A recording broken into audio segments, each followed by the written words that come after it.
Hi yours, this is Praveen. Welcome back our YouTube channel. ఈరోజు మనం తిరుపతి నుంచి హైదరాబాద్ వెళ్ళే టీజీఎస్ఆర్టీసీ సూపర్ లగ్జరీ బస్ జర్నీలో ఉన్నాము. ఈ బస్ అచ్చంపేట డిపోకి చెందిన సూపర్ లగ్జరీ బస్సు. ఈ బస్ ప్రతిరోజు ఉదయం 10 గంటలకు తిరుపతి నుంచి బయలుదేరుతుంది. కడప దాటిన తర్వాత అంటే మధ్యాహ్నం 1:10 లేదా 2 గంటల లోపు ఈ బస్ అయితే కాజీపేట దగ్గర లంచ్ బ్రేక్కి ఆపుతారు. ఈ వీడియోలో ఆ హోటల్ యొక్క లంచ్ ఎలా ఉంది, బిర్యానీ టేస్ట్ ఎలా ఉంది, ఓవరాల్గా ఫుడ్ రివ్యూ అయితే చెప్పబోతున్నాను. వీడియో చివరి వరకు చూడడానికి అయితే ట్రై అయితే చేయండి. ఇప్పుడు మనం లంచ్ బ్రేక్ కోసం ఆపిన హోటల్లోకి అయితే వెళ్తున్నాము. మొత్తం కూడా నార్మల్ హోటలే, పెద్ద లగ్జరియస్కి అయితే ఏమీ లేదు. ఏసీ రెస్టారెంట్ కాజీపేట దగ్గర అయితే ఉంటుంది, అంటే హైవే పైన అయితే ఉంటుంది. లోపల చూస్తే రేకుల షెడ్ అంతా, అంటే ఇక్కడ కూర్చొని భోంచేయడం చాలా ఇబ్బందికరం.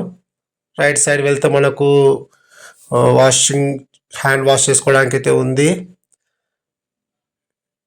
క్యాషియర్ అంటే మనం టోకెన్ తీసుకోవాలేమో అనుకున్నాము, టోకెన్ అవసరం లేదంట. భోజనాలు చేసిన తర్వాత బిల్ అయితే ఇస్తారంట, అప్పుడు మాత్రమే పే చేయాలని అయితే చెప్పినారు. ఈ రేకుల షెడ్లో కూర్చొని తినడం కొంచెం కష్టమే, ఎండ ఎక్కువైతే ఉంది కదా.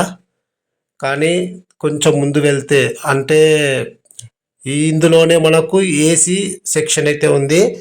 మ్యాక్సిమం బస్సులో నుంచి దిగిన ప్యాసింజర్లు అందరూ కూడా ఏసీ సెక్షన్లోనే కూర్చున్నారు.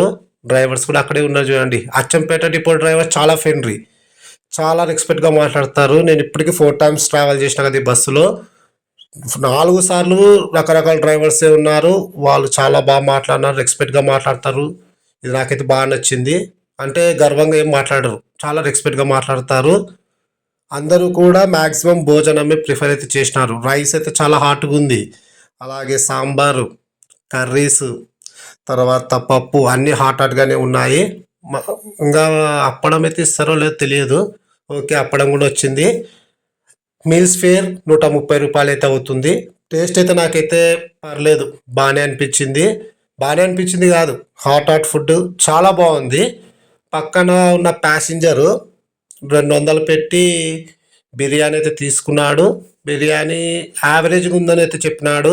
లంచ్తో పోలిస్తే బిర్యానీ కొంచెం టేస్ట్ పరంగా తక్కువగా ఉంటుందని అయితే చెప్పినాడు. అతని వైఫ్ లంచ్ అయితే తీసుకుంది, ఇద్దరు మళ్ళీ షేర్ చేసుకున్నారు బిర్యానీ లంచ్. కానీ లంచ్ చాలా బెటర్ అని అయితే చాలామంది ప్యాసింజర్లు అయితే చెప్పడం అయితే జరిగింది. లంచ్ 130 రూపాయలు అయితే అవుతుంది. హోటల్ మెయింటెనెన్స్ అయితే చాలా బాగుంది. నీట్నెస్ పరంగా చూసుకున్నా హోటల్ అయితే బాగానే మెయింటైన్ చేస్తున్నారు. తర్వాత సర్వీస్ కూడా చాలా బాగుంది. అంటే ర్యాష్గా మాట్లాడే వాళ్ళు ఎవరు లేరు, అందరూ కూడా పనిచేసే వాళ్ళు కూడా చాలా రెస్పెక్ట్గా అయితే మాట్లాడుతున్నారు. కర్రీస్ అయిపోతేనే వెంటనే వచ్చి వేయడం, సాంబార్ కావాలా, మజ్జిగ కావాలా లేదా పెరుగు కావాలా అన్నీ అడిగి మరీ వడ్డిస్తున్నారు. ఇది కొంచెం సంతోషించదగ్గ విషయం. ఓవరాల్గా చూసుకుంటే ఫుడ్ రివ్యూ అయితే నాకైతే మీల్స్ అయితే ఎక్స్ట్రాడినరీ, చాలా బాగుంది. మీల్స్ అయితే బిర్యానీనే కొంచెం యావరేజ్, ఎగ్ రైస్ కూడా పర్లేదని చెప్పినారు. అది టేస్ట్ ఎలా ఉందో నేను అడగడం మర్చిపోయినా, కానీ ఎగ్ రైస్ కూడా వాళ్ళు బాగుందని చెప్పినారు. నన్ను అడిగితే ఇక్కడ భోజనం చేయడం బెటర్, ఎందుకంటే సిటీస్లో కూడా చూస్తే మీల్స్ 120 రూపీస్ అలా అయితే ఉంటుంది. మన కర్నూలులో చూసుకుంటే గోపి హోటల్లో మీల్స్ 120 రూపీస్, ఇక్కడ హైవే పైన 130 అంటే మనకు నార్మల్ ప్రైస్ లోపే వస్తున్నట్టు ఇంకా లెక్క. ఓవరాల్గా ఫుడ్ రివ్యూ అయితే చాలా బాగుంది. నేను 5 రేటింగ్కి 4 రేటింగ్ అయితే ఇస్తాను. నీట్నెస్ కూడా అలానే ఉంది. ఏమంటే ఏసీ సెక్షన్లోకి వెళ్తే కొంచెం బాగుంటుంది, ఆ రేకులు తీసేసి కొంచెం అప్గ్రేడ్ చేస్తే బాగుంటుంది హోటల్. ఫుడ్ రివ్యూ అయితే నాకైతే ఎక్స్ట్రాడినరీ ఫుడ్ అయితే. నేను ఇప్పటికీ తిన్న హోటళ్ళలో భోజనం ఈ హోటల్లో నాకైతే బాగా నచ్చింది. వీడియో వస్తే ఖచ్చితంగా లైక్ అయితే చేయండి.